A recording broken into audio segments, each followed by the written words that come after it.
Pessoal, tudo bem? A gente está iniciando esse material. Conforme eu havia conversado com vocês anteriormente, nós vamos ter, né, em determinados momentos, as aulas correspondentes a uma semana completa para a parte de estudo dirigido, né? Então, nesse período de 22, nessa semana de 22 de fevereiro até 26, nós estaremos vivenciando essa primeira semana trabalhando material de estudo dirigido, né?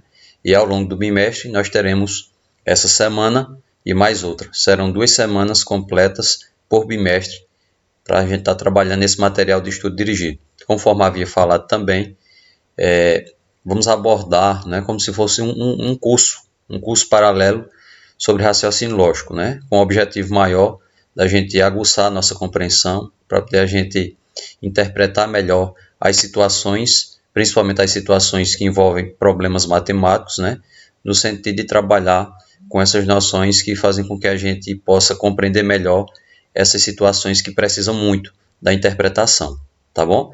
Então, nesse primeiro material, a gente vai fazer uma introduçãozinha a respeito das principais partes sobre raciocínio lógico e qual a sua importância, né, nessa nossa vida escolar principalmente, tá bom? Então, espero que a gente aproveite ao máximo esse material, que ele foi idealizado com essa perspectiva, né, para que possa auxiliar não apenas na nossa disciplina de matemática, né, mas em todas as situações que a gente precisar entender, compreender, interpretar melhor uma situação antes de resolvê-la, tá certo? Então, nós fazemos aqui, né, essa introdução, essa primeira semana. Então, nós vamos ter aqui inicialmente algumas considerações relevantes em relação a essa temática do raciocínio lógico, tá bom? Então, aqui, primeiro, ela vem para poder fazer com que a gente possa interpretar, como eu falei para vocês, reforçar esse senso interpretativo, né, nas nossas situações educacionais. Então, muitas vezes a gente memoriza fórmulas, a gente decora conceitos, mas quando precisa de uma situação que é necessário uma interpretação, né, uma contextualização daquele enunciado, muitas vezes a gente não consegue, a gente tem dificuldade, porque se limitou a memorizar informações prontas sem sem o devido senso de interpretação, que isso é o que é mais importante, tá bom? Tipos e diversidade de características inerentes. Então, a gente vai debater sobre várias situações de enigmas, situações de problemas de lógica. Essa é a perspectiva maior da intenção desse nosso curso, tá certo? Existência de uma única palavra com sentidos diferentes. Então, isso é algo que muitas vezes a gente pega uma palavra e ela pode ter diversos significados, né? Dependendo do contexto em que ela está sendo inserida. Então, a gente vai debater sobre essa situação também, né? Então, não ir direto, quando a gente vai a uma questão com múltipla escolha, não ir direto para as alternativas, mas que a gente possa analisar com muito cuidado o enunciado da questão, para a partir daí, com essa interpretação, a gente ter uma convicção maior daquilo que está respondendo, certo?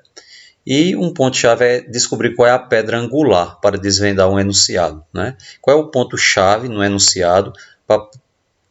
Identificando esse ponto-chave, a partir daí a gente desencadeia o raciocínio, essa interpretação, para tentar resolver, né, essa situação de uma forma mais lógica e mais sequenciada, tá bom? Não menosprezar. Muitas vezes a gente se precipita porque a gente lê rapidamente uma questão, acha que aquela questão é uma questão fácil, simples, e muitas vezes, como a gente diz, é uma pegadinha, né? Uma casca de banana, e muitas vezes a gente acaba, por conta que a gente menospreza, acha que aquela questão é fácil demais, acaba não dando a devida atenção a ela e acaba errando esses enunciados, tá bom? Então a gente vai debater, antes de ver uma parte introdutória de alguns conceitos e partes importantes do raciocínio lógico, né? Vamos ver algumas situações que parecem simples, mas que a gente precisa de uma certa atenção para responder, né? Então a gente vai propor algumas questões aqui para debater. Primeiro, a avó dividiu 20 balas entre as duas netas. Aí a pergunta é, que horas são, né? Então tem as opções aí, ó. 10 e 2, né? 13h50, 20 e 2, que no caso é 8 da noite, né? 8 e 2, 8 e 2 pela manhã e 12h50. Então, como é que a gente vai analisar? Que sentido tem isso, né? A divisão de alguma quantidade de balas com a questão do horário. A gente sabe que aí está embutido uma interpretação, né, que vai ter a ver não com os objetos que estão sendo divididos, né? Mas em relação a essa divisão, se a gente puder fazer essa associação com o horário. Então, veja, a resposta é a letra B, porque quando diz assim, ó, dividiu 20 balas entre duas netas, significa que 10, ficou 10 balas para cada uma delas, né? Então ficou 10 balas para as duas. Aí associa com a letra B, que 13h50 a gente também chama que o horário é 10 para as duas, né? Ou seja, 10 minutos para as 2 horas da tarde. Então, a resposta aqui, letra B, associando com o enunciado que foi colocado lá para a gente, tá bom? Outra questão, vamos olhar aqui. Maria comprou um vaso de flores por R$20 e o vendeu por R$25. Arrependida da venda, comprou o mesmo vaso por R$35, mas logo decidiu vendê-lo por R$40. No final, quanto ela lucrou? Então tem momentos de venda e de compra, venda e compra. Então a gente vai associar a compra como despesa que ela teve, né?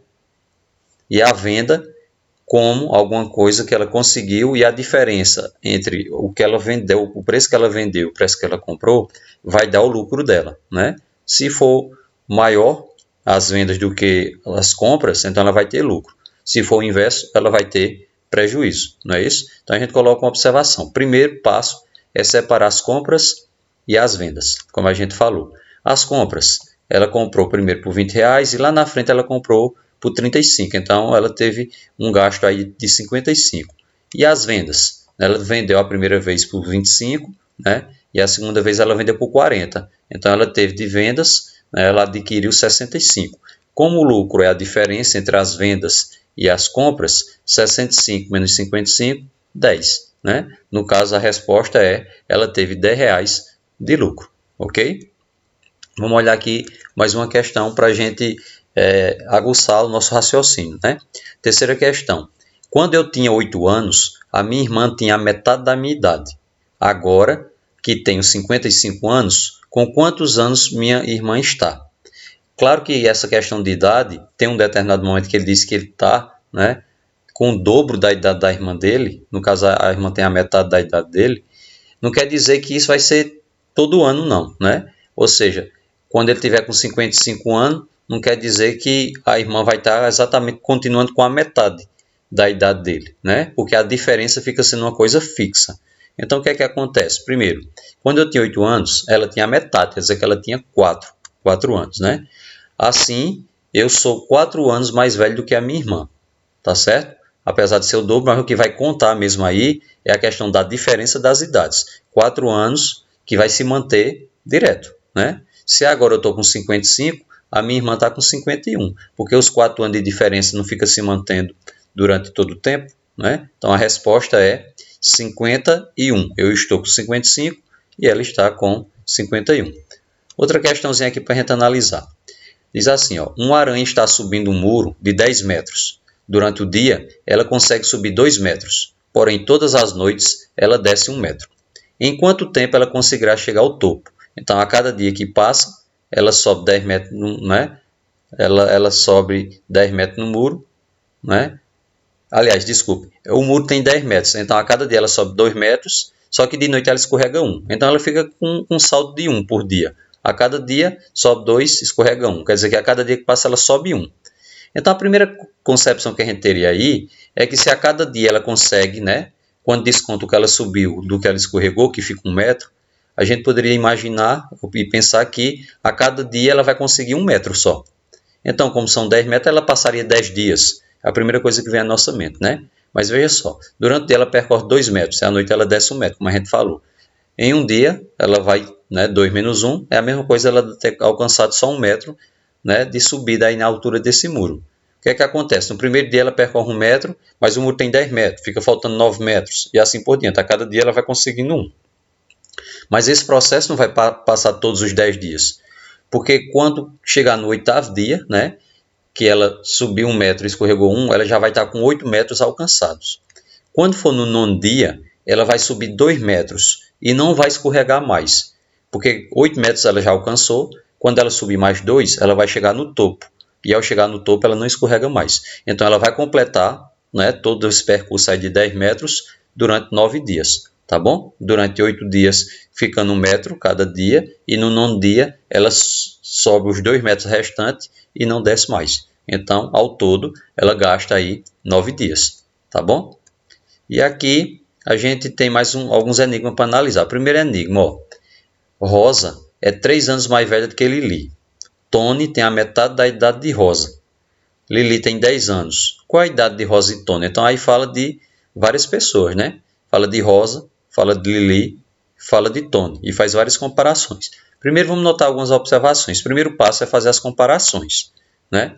Então eu coloquei aqui R igual a L mais 3, porque diz aqui, ó, que Rosa é 3 anos mais velha do que Lili. Então Rosa tem a idade de Lili com mais 3 anos. Então a gente fez aqui uma montagem algébrica, né? Rosa é igual a Lili mais 3, certo? Depois ele diz assim, ó, Tony tem a metade da idade de Rosa, quer dizer que Rosa tem o dobro da idade de Tony. Então R é igual a 2T, quer dizer, Rosa é igual ao dobro da idade de Tony, certo?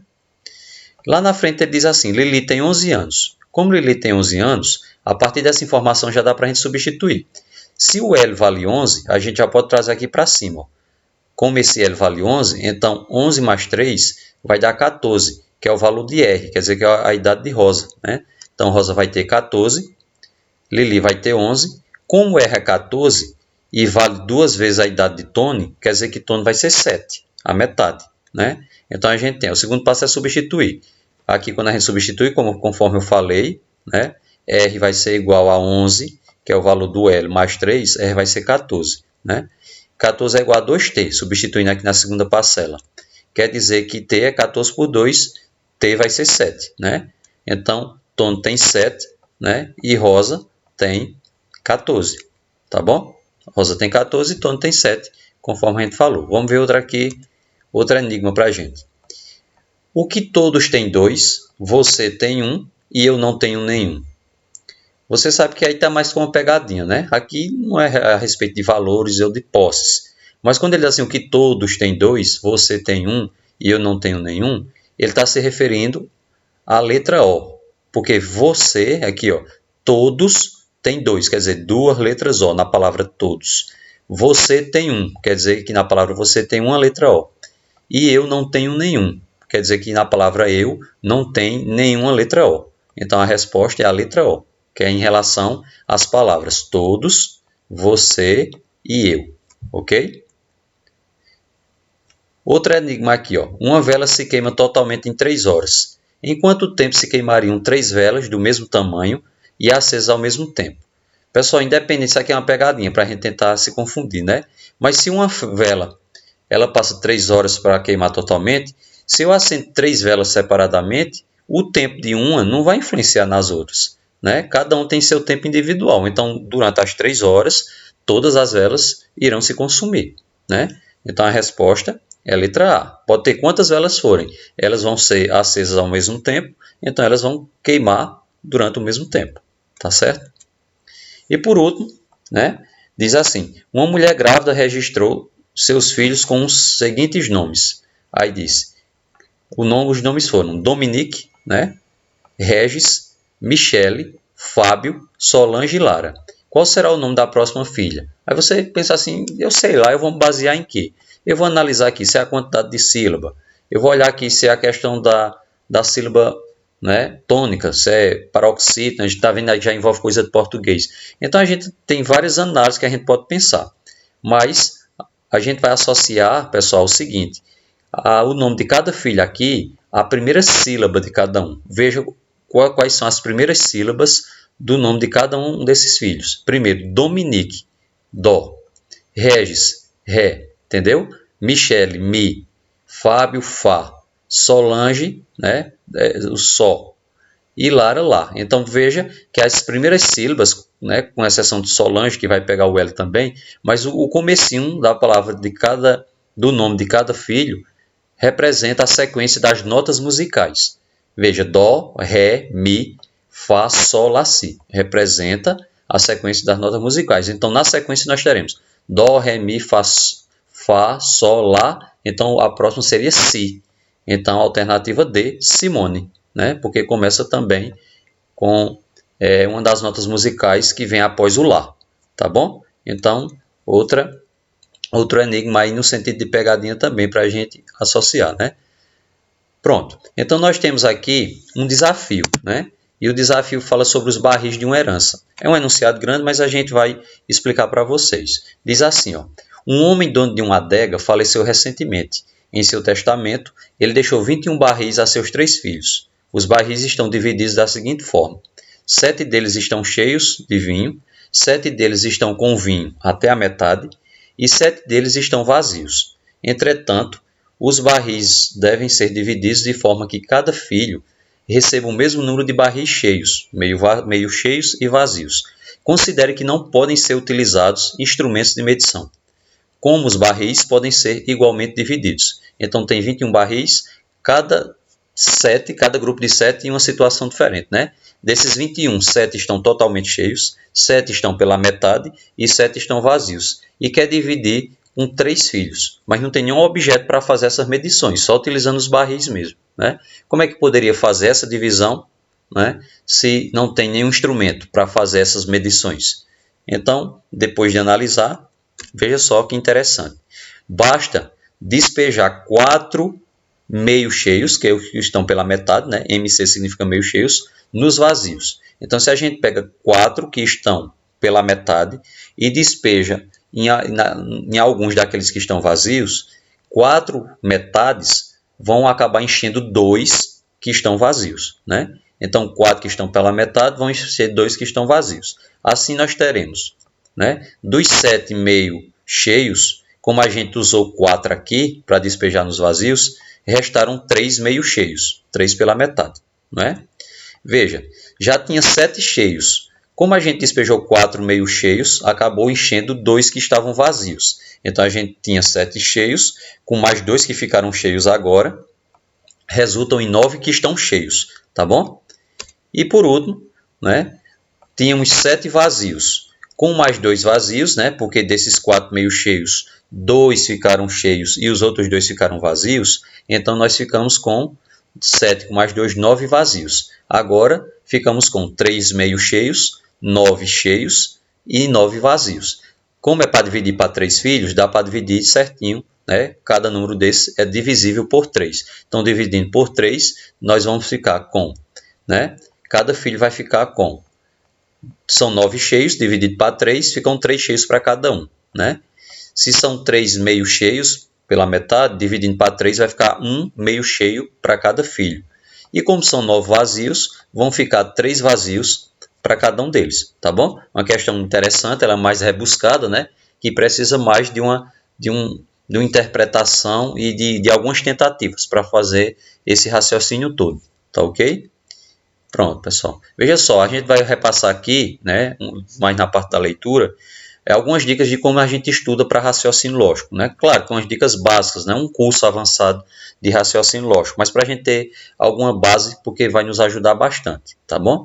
Primeiro, ó, as questões de raciocínio lógico sempre vão ser compostas por proposições que provam, dão suporte, dão razão a algo.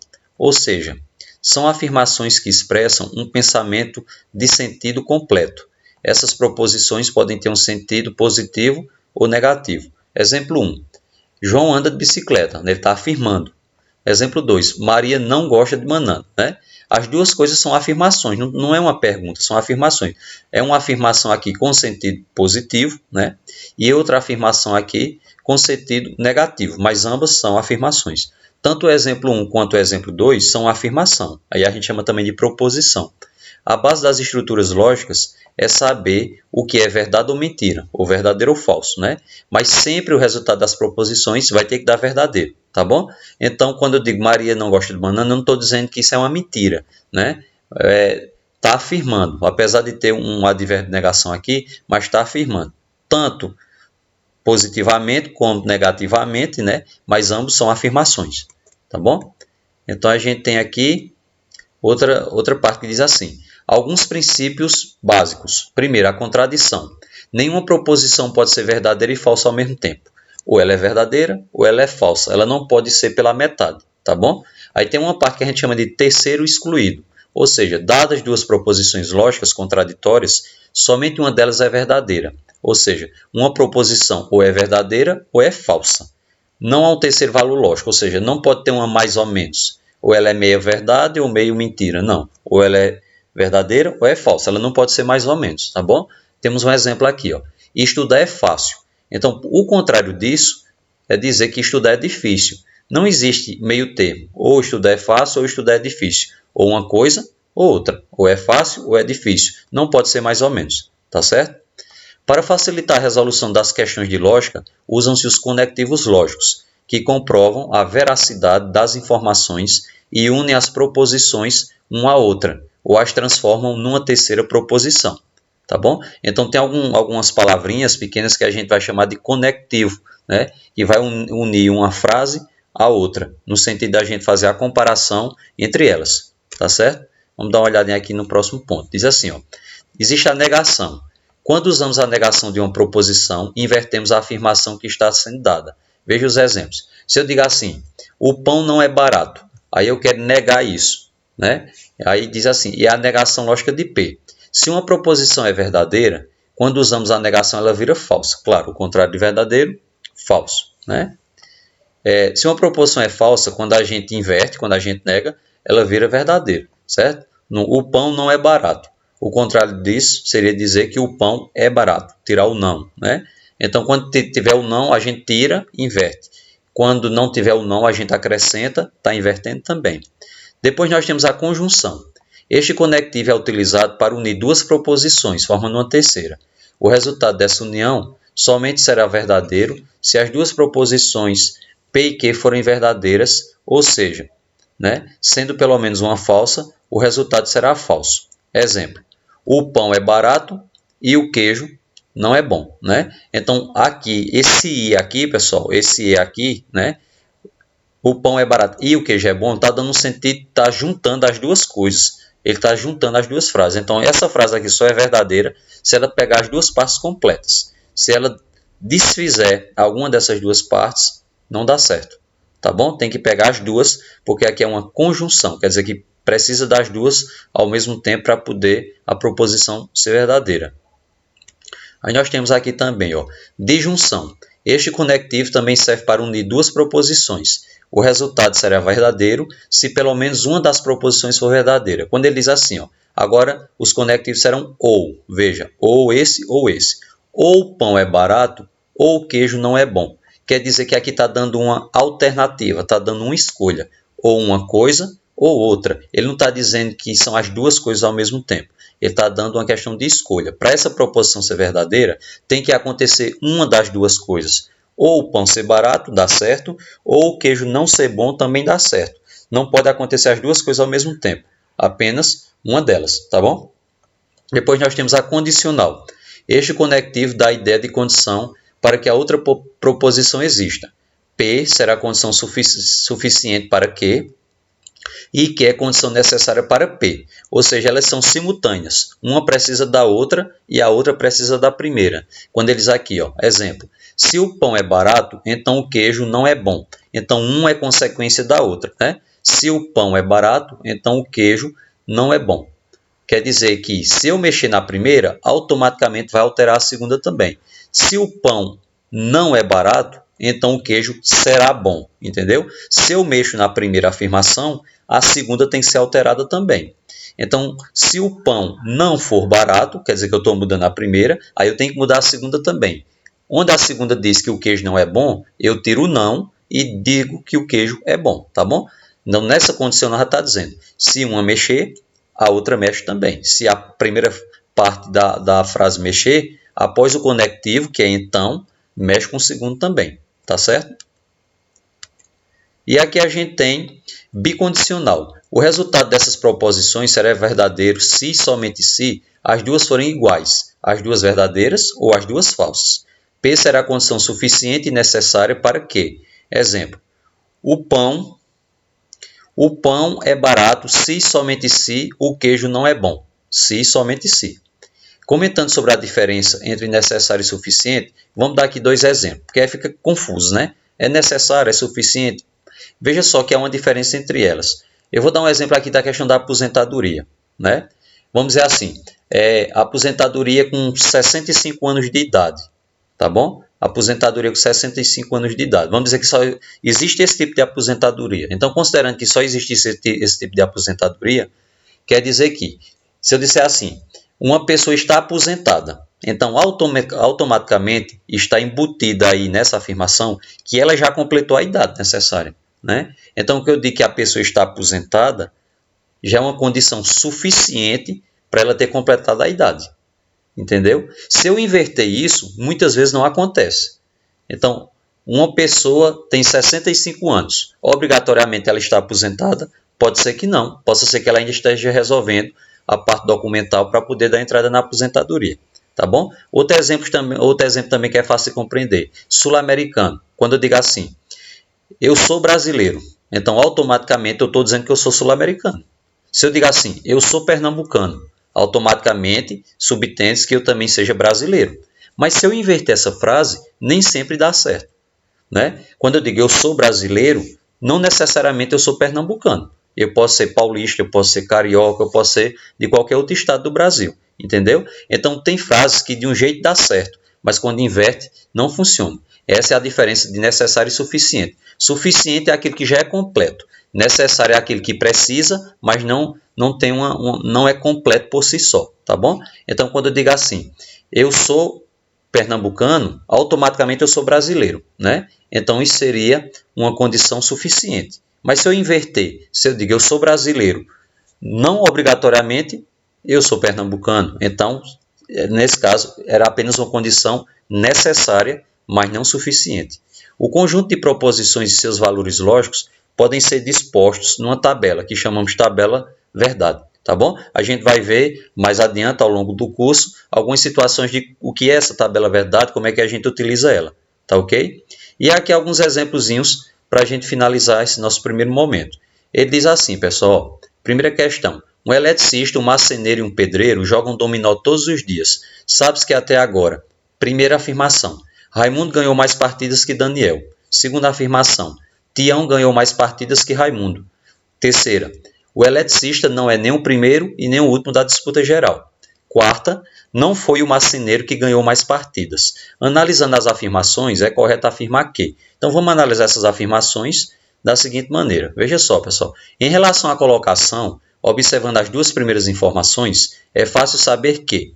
Veja só, se a gente analisar as duas primeiras, ele diz assim, ó, Raimundo ganhou mais partidas que Daniel. Então Raimundo está na frente de Daniel, né? Tião ganhou mais partidas que Raimundo. Se Raimundo está na frente de Daniel e Tião está na frente de Raimundo, então a gente já chega à conclusão que Tião ficou em primeiro, Raimundo ficou em segundo e Daniel ficou em terceiro, né? A terceira informação diz que o eletricista não é nem o primeiro veja, não é nem o primeiro nem o terceiro. Se ele não é nem o primeiro nem o terceiro, ele vai ser o segundo, que só sobra o segundo lugar, né? Ele não é nem o primeiro nem o terceiro, então ele é o segundo. Então, o segundo é quem? Raimundo. Então, eu já descobri que Raimundo é o eletricista. Tá bom? Raimundo é o eletricista. A quarta informação diz que não foi o marceneiro que ganhou mais partidas. Então, se o segundo lugar eu já sei que é Raimundo, e o marceneiro não ganhou mais partida, ou seja, ele não vai ser o primeiro lugar, e também não vai ser o segundo lugar, porque o segundo já é Raimundo, só vai sobrar o terceiro lugar para ele. Então, no caso, o terceiro lugar vai ser Daniel, ou Daniel aqui no terceiro lugar, né? Então, a gente fica com a seguinte sequência. Tião é o pedreiro, que é o primeiro, Raimundo é o eletricista, que é o segundo, e Daniel é o marceneiro, que é o terceiro. A resposta é a letra B, que diz Raimundo é eletricista. Todas as outras alternativas não estão adequadas, tá ok? Vamos olhar outra questão aqui. Diz assim, com relação a 3 funcionários do tribunal, sabe-se que João é mais alto que o recepcionista, Mário é o escrivão, Luiz não é o mais baixo dos 3. Um deles é escrivão, o outro é recepcionista, o outro é segurança. A gente tem 3 profissões aí, né? Então, a primeira coisa é comparar essa questão das estaturas e as profissões de cada um. Primeiro, vamos analisar aqui, pessoal. João, né? O que é que acontece com o João? O João é mais alto que o recepcionista. Então, o João vai estar aqui mais alto e o recepcionista vai ter que estar mais baixo. Então, eu vou ter o recepcionista mais abaixo aqui, tá bom? Aí depois diz assim, ó. Mário é o escrivão. Como aqui a gente não sabe, eu coloquei Mário aqui por final. E já está dizendo que ele é escrivão. Então, já botei Mário escrivão aqui, certo? Luiz não é o mais baixo dos 3. Então está faltando só o espaço do meio aqui para Luiz, né? E ele não é o mais baixo dos 3, é Mário, né?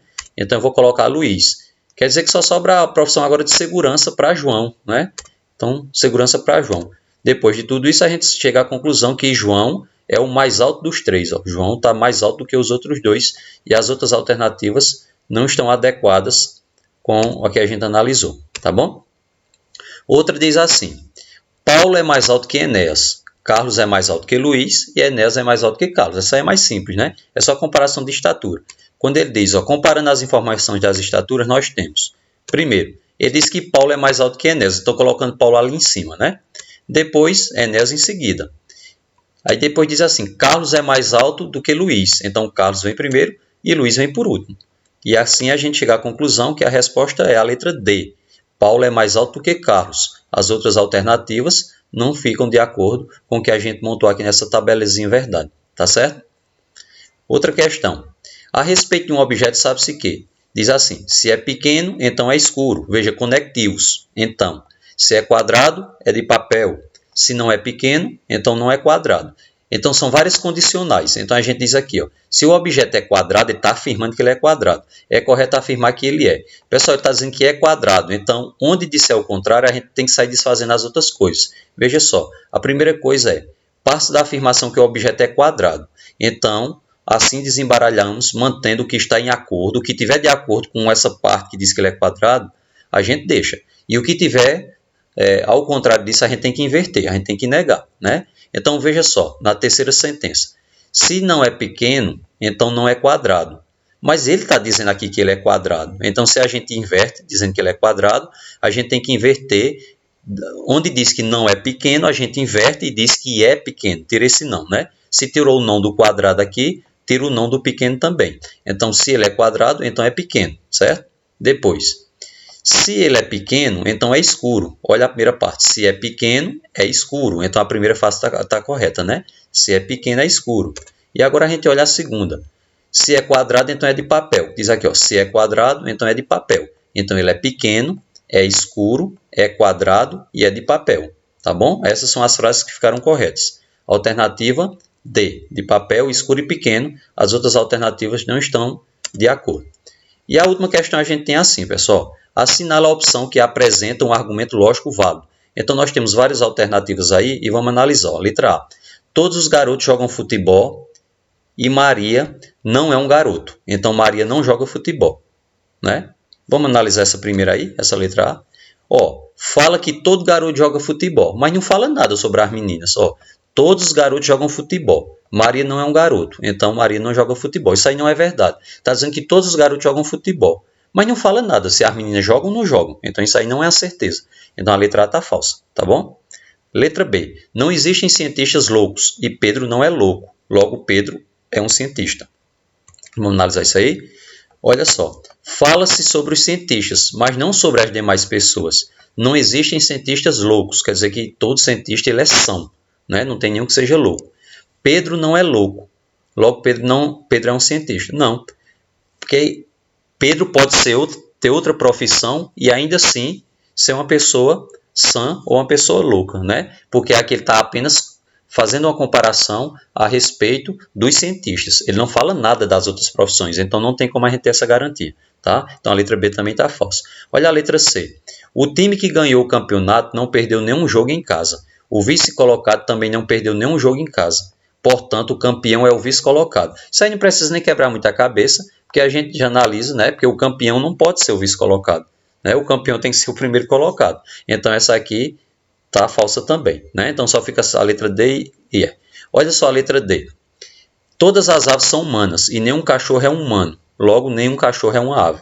Para ser ave, deve ser humano. Como não tem, né? Ó, para ser ave tem que ser humano. Então, como não tem cachorro que seja humano, então a gente não pode dizer que nenhum cachorro é uma ave, né? Porque o enunciado diz assim, toda ave é considerada humana. Né? Isso aqui são questões, são sentenças que não condizem com a realidade, né? Porque na realidade a gente sabe que não é. Mas são proposições que muitas vezes fogem da realidade do cotidiano, tá bom? O que a gente tem que analisar é a proposição do jeito que ela aparece, tá bom? Com os conectivos. Então toda ave é humana, então nenhum cachorro é humano, que diz aqui. Logo, nenhum cachorro pode ser ave, né? Então, realmente, uma coisa depende da outra, essa aí está verdadeira. Então, vamos provar que a letra E também é falsa. Ele diz assim, ó, em Brasília moram muitos funcionários públicos, Gustavo é funcionário público, logo Gustavo mora em Brasília. A gente não pode garantir, porque ele está falando só os que moram em Brasília, que são todos funcionários públicos. Mas as pessoas que moram em outras localidades podem ser também funcionário público, né? Não fala nada das outras localidades, só de Brasília. Então, das alternativas, a única que dá uma convicção mesmo, com todo o enunciado, após a gente analisar os conectivos que aparecem, é a letra D. D, tá bom, pessoal? Então, a gente espera, né? Eu sei que é meio complexo, mas a gente vai ter várias semanas, né? Algumas semanas ao longo desse ano, né? Então, nesse mês a gente vai ter essa semana e outra para trabalhando, aprimorando essa parte do raciocínio lógico, tá bom? O impacto inicial a gente talvez ache meio complicado algumas coisas, mas ao longo desse curso paralelo que a gente está fazendo, certamente a gente vai achar melhor, né? A gente vai se identificar mais com tudo isso que está sendo trabalhado, tá bom? Então, espero que vocês tenham gostado. Estou à disposição para qualquer dúvida, viu? Até a próxima aula.